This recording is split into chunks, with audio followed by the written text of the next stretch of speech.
We're here at the 2009 NRA National Police Shooting Championships here in Albuquerque, New Mexico. Ran into an old friend, Phil Schreier, Senior Curator for the NRA's National Firearms Museum. Phil, we see you everywhere we go, and tell me, what are you doing out here in Albuquerque? Well, we're out here in Albuquerque to help support the National Police Shooting Championship.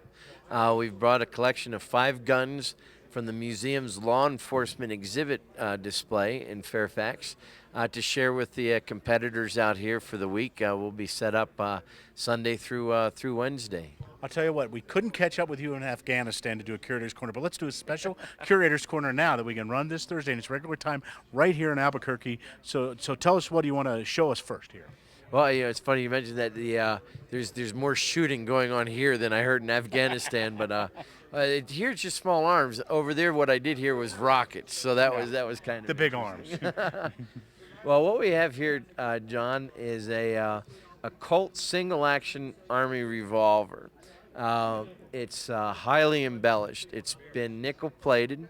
It's engraved. It was actually engraved by Hartley and Graham in New York, which was a major retailer for firearms back during the turn of the century.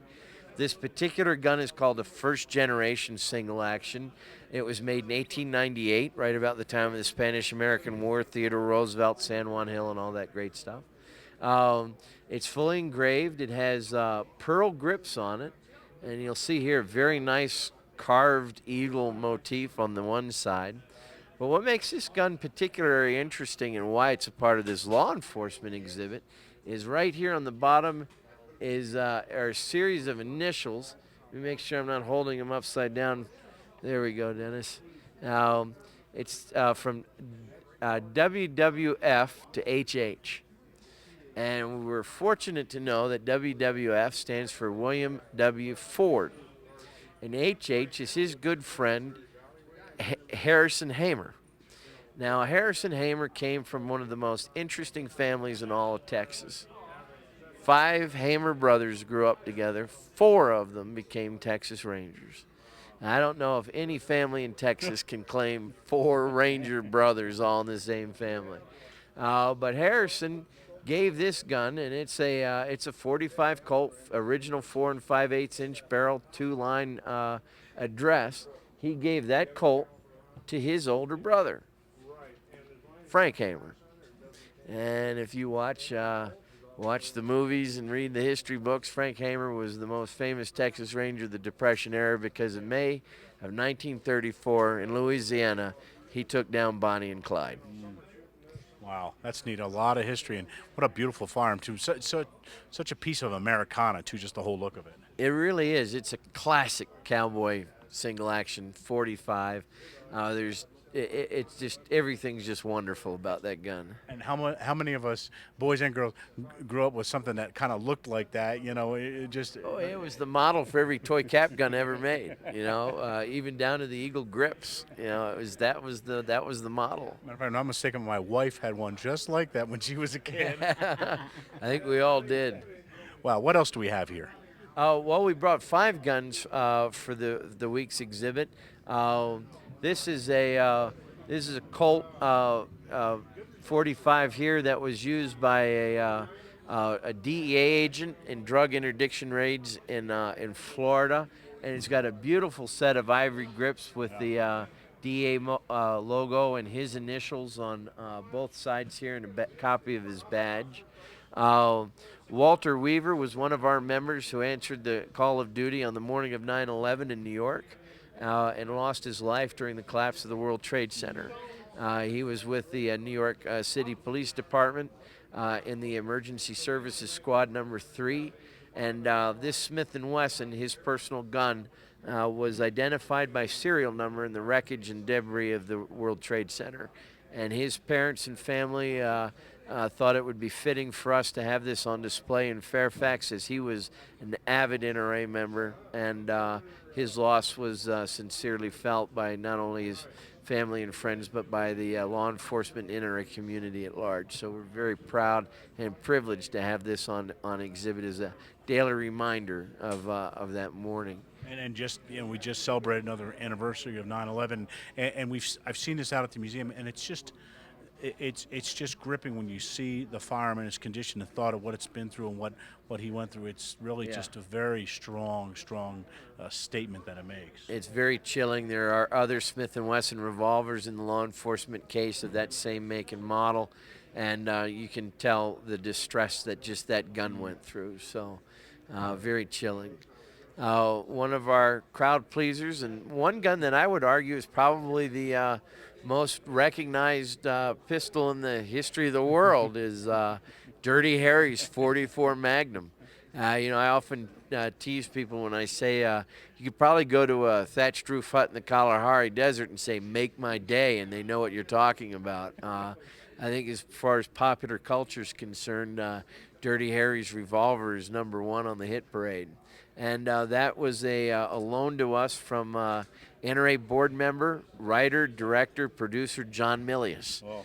And The great John Milius. great John Milius. He just suffered a personal loss this last week. One of his star actors from Red Dawn, Patrick Swayze, passed away. Great film, great actor, and a good friend of John's. And John was given this gun by Clint Eastwood and Warner Brothers for writing most of the script for Magnum Force and doctoring the script for Dirty Harry. You asked John today, you say, well, if you didn't get screen credit for Dirty Harry, but what parts of it did you write? And he says, I wrote all those lines you like. And none of the ones you didn't. That's right. Did it hold 5 shots or 6? Yeah. So that's John's work. And we've got a copy of the original badge and credential holder that Clint used in the film.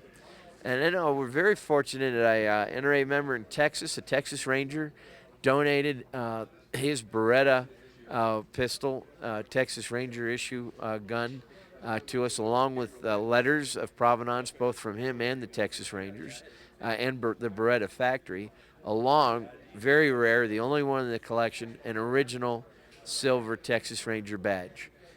Considered one of the hardest to get of all the the badges in law enforcement.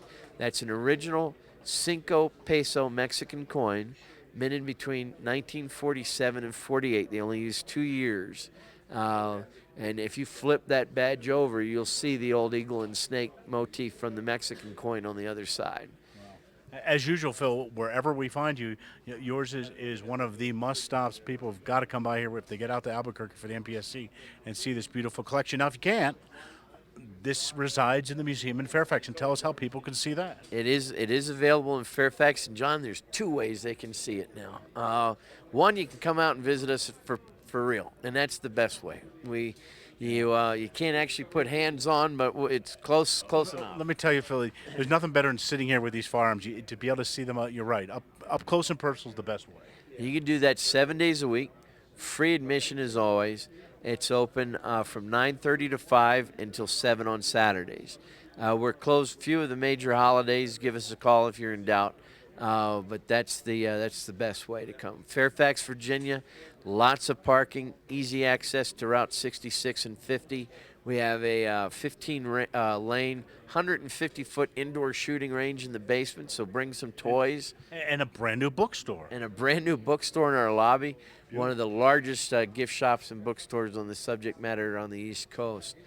And if you can't get here, you can go and visit us on the web. Your brand new website. Speaking of brand new website, yes, it features live videos, little flash video presentations on every gallery in the museum. Virtual tours led by you and your colleagues throughout the museum. Our director, Jim Sapika, and senior curator, Doug Wicklund, and I both take people on tours of the 15 different galleries, talk about some of the highlighted guns. And it's a work in progress. It's something that's going to be added to and develop more and more over the next year, to where you'll actually be able to go to an exhibit case, click on Dirty Harry's gun, and have a 360 view of it, details of the inscription from Clint Eastwood. It'll be it's quite the place now, but it's even getting better. Yeah, only better. And how do people get there? What's the web address? That's nationalfirearmsmuseum.org. Wow. And you can also access it from the NRA main page as well, nra.org. So check that out. Phil, always a pleasure to see you. Always glad to see you because I'm especially happy. Last year, here, just so people know a little behind the scenes, this is where you and I brainstormed and started out here in Albuquerque. The idea was born for the Curator's Oh, Corner. that's great. So I had forgotten that. sort of our anniversary, Phil. Oh, that's great. Well, I'll take you out to dinner.